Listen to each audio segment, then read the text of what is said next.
بسم اللہ الرحمن الرحیم۔ کچھ عرصہ پہلے سے یہ بات چلی آ رہی تھی کہ کچھ لوگ ایسے ہیں کہ وہ اسلام کے خلاف سازشیں کر رہے ہیں، لیکن ان سازشیوں کا چہرہ چھپا ہوا تھا، ان کا کردار تو معلوم تھا، لیکن وہ دین کے لباس میں چھپے ہوئے تھے، اور ان کا یہ نعرہ تھا کہ ہمارے دو اصول قرآن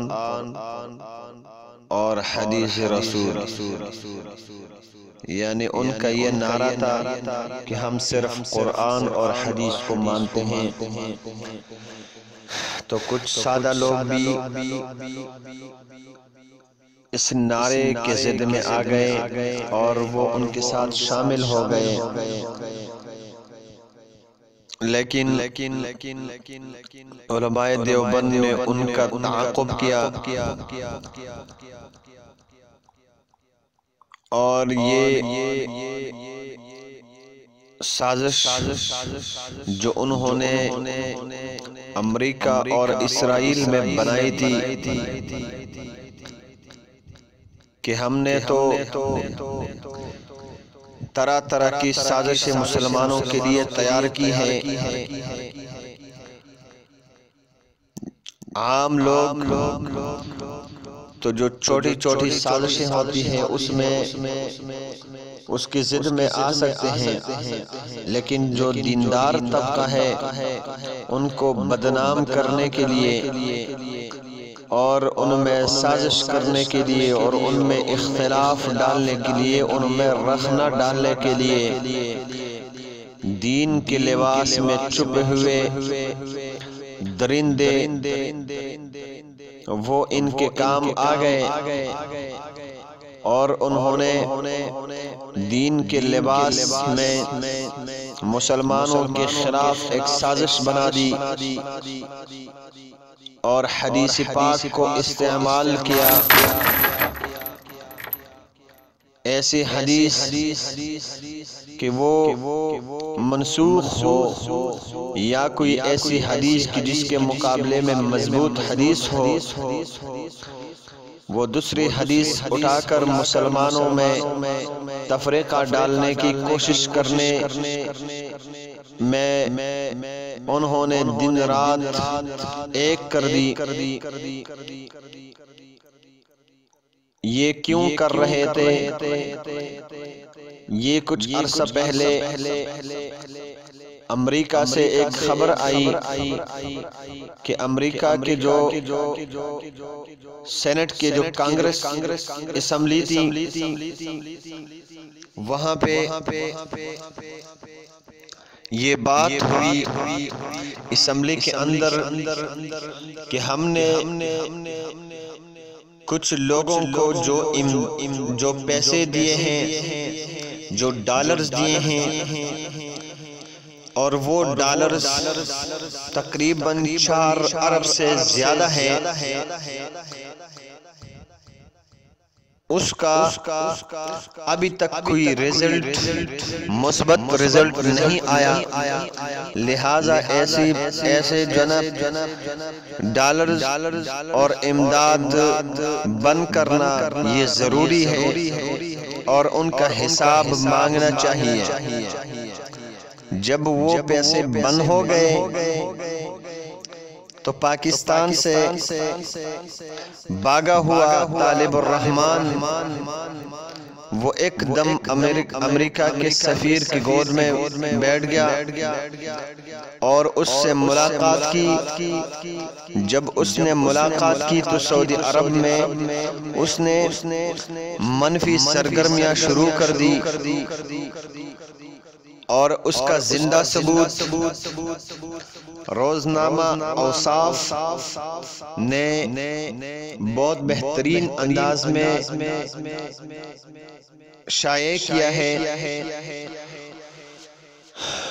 اس میں جو روزنامہ اوصاف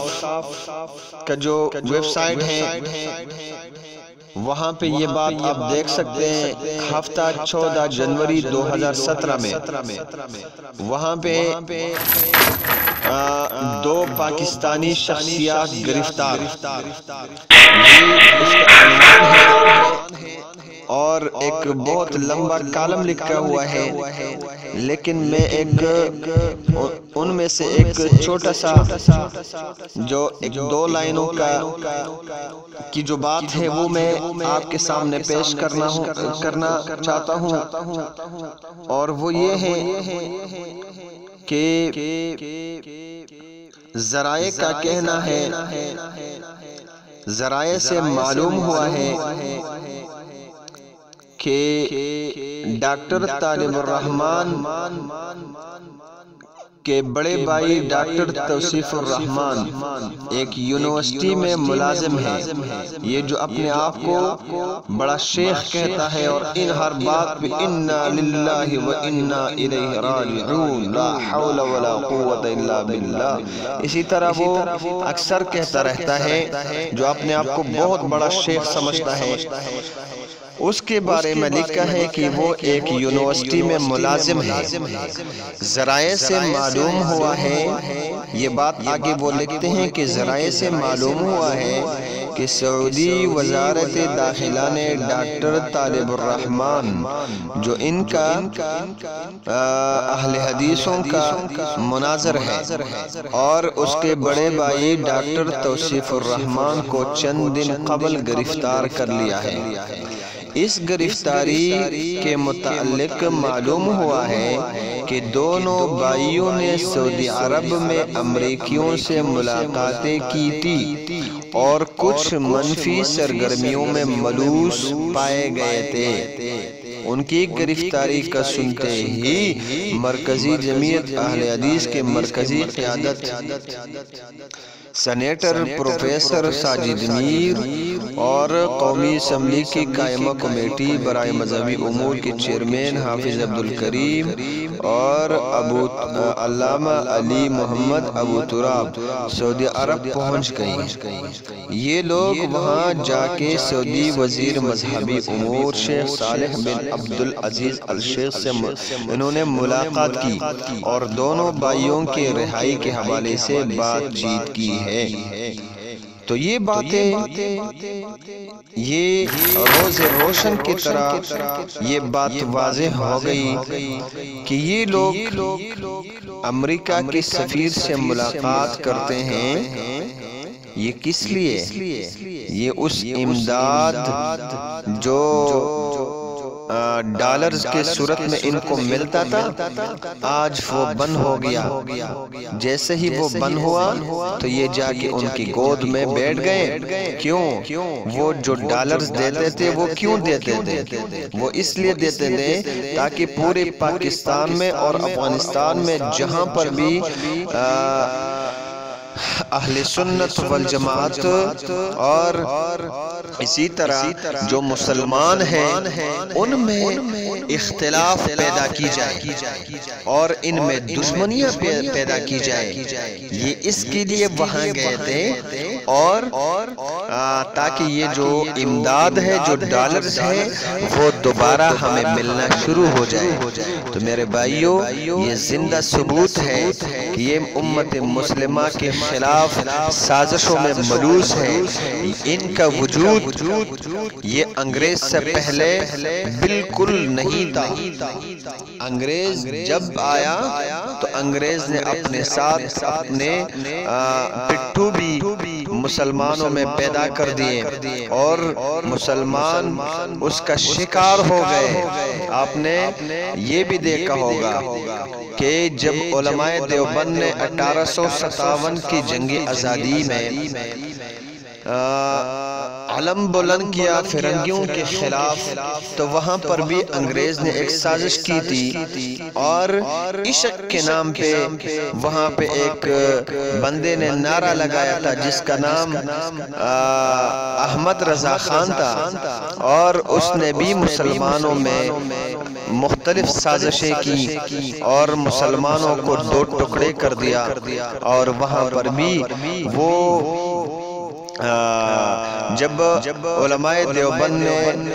انگریز اور فرنگیوں کے خلاف میدان کارزار میں مسلمان اور علماء دیوبند نکل آئے تو یہ شخص اسی دوران سعودی عرب چلا گیا اور وہاں کے جو مفتی صاحب تھے ان سے ملے اور ان کے سامنے استفتاء رکھا، ایک ورقہ رکھا جس پہ لکھا ہوا تھا کہ علماء دیوبند یہ گستاخ رسول ہے، یہ حیات النبی سے منکر ہے، اور یہ صحابہ کو گالیاں بھی دیتے ہیں، صحابہ کو سودخور سمجھتے ہیں، نعوذ باللہ بہت ساری باتیں جو سراسر علماء دیوبند اس کے ساتھ بالکل قطعاً کوئی تعلق نہیں تھا اور سراسر جھوٹ پر مبنی تھا، وہ اس نے سعودی عرب کے مفتی صاحب کے سامنے رکھا۔ تو اس نے جب دیکھا کہ یہ لوگ اس طرح لوگ ہیں تو اس نے فتویٰ لگایا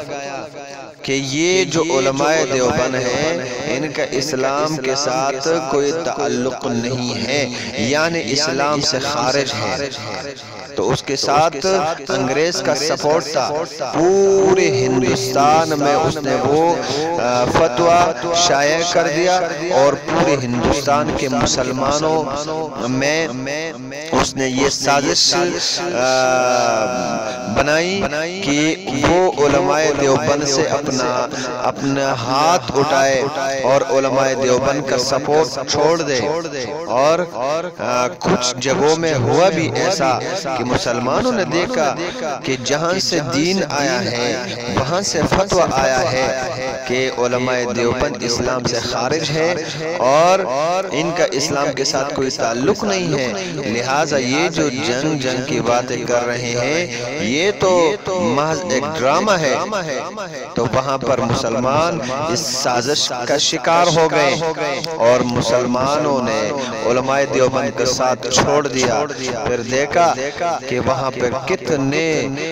کتنے ہزاروں علماء دیوبند شہید ہو گئے۔ تو میرے بھائیوں، یہ سازشی لوگ ہر وقت میں پیدا ہوتے رہتے ہیں، لیکن جتنے بھی یہ سازشی لوگ ہیں انگریز سے پہلے ان کا کوئی وجود نہیں ہے، نہ کوئی ثابت کر سکتا ہے، نہ یہ خود ثابت کر سکتے ہیں۔ جہاں پہ مسلمان بالکل اتفاق سے رہتے ہیں وہاں جا کے کوئی عشق کے نام پہ، کوئی قرآن اور حدیث کے نام پہ یہ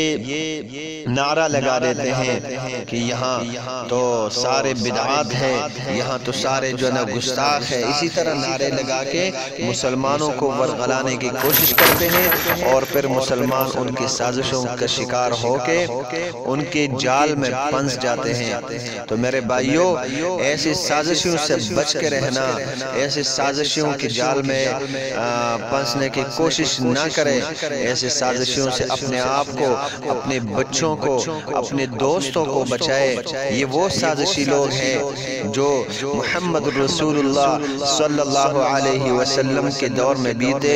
اور مسلمانوں کے خلاف کبھی مسجد زرار بنائی، مسجد کا نام رکھا، لیکن اس کے اندر جو فیصلے ہوتے تھے وہ آپ سب کو پتہ ہے، میں تفصیل میں نہیں جاؤں گا، لیکن رسول اللہ صلی اللہ علیہ وسلم نے وہ مسجد گرا دی، اگرچہ اس پہ نام مسجد کا تھا، لیکن رسول اللہ صلی اللہ علیہ وسلم نے اس مسجد کو گرا کے یہ پیغام دیا کہ ایسے لوگ جو اسلام کا نام لے کر، جو